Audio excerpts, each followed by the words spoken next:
My third and last video for the day. Now I'm back in the chronological survey. I think I'm going to start calling it survey. I don't like big words. I'll just say the survey.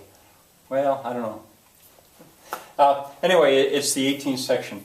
The story of Joseph and the coat of many colors will get us out of Genesis. This is the last of the really famous stories from Genesis that I want to deal with. And I led up to it yesterday because Jacob had two wives, Rachel, whom he so wanted to marry, and then Leah, whom he married through a trick of his father. You know, that idea that Laban, I think was the father, had, that the older daughter must marry first, that actually plays into The Taming of the Shrew, Shakespeare's play, and by extension, 10 Things I Hate About You.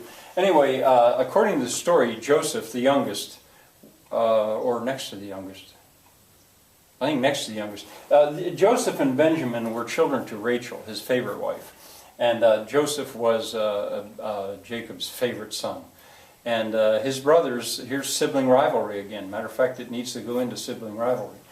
They got fed up with it. They got tired of it. When it came to the point where Joseph was given this coat full of all kinds of colors, beautiful coat, and they weren't, that did it.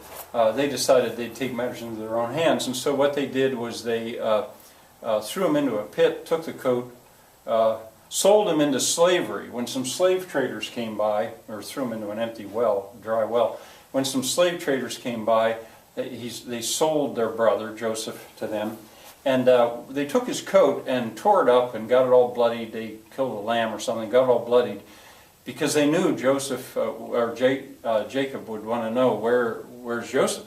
And they say, well, he was killed. He was killed by a lion or something, and we found his coat, and it's all bloodied. He's gone.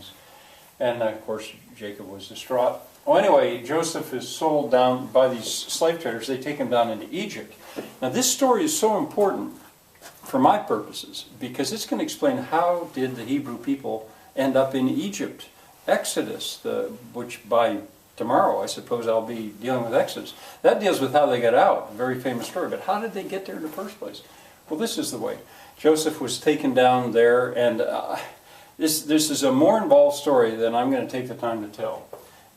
Eventually, the Pharaoh, he gets the Pharaoh's attention because he's very good at interpreting dreams. And he rises in power. And he's able to interpret a dream that I believe the Pharaoh had, that there was going to be 7 days or 7 years of plenty of crops and 7 years of famine. Had to do with 7 fat cows and 7 skinny cows. But anyway, he predicted a famine, and sure enough, it came. Well, the Pharaoh had believed him and stored up crops. Well, eventually, back in, I guess I want to call it Palestine. Back in the land where Jacob was, they were starving, and so they sent emissaries to Egypt. Could they buy food? And here it was Joseph himself who had control at this point of the food supply.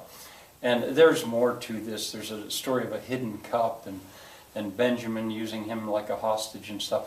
But go read it. It's toward the end of Genesis if you want to know it in detail. But by the end of it, Joseph sends word back that if Jacob will come to Egypt with all of his people, Joseph can take care of them.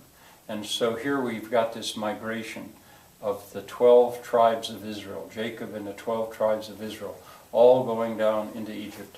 And there Joseph takes care of them.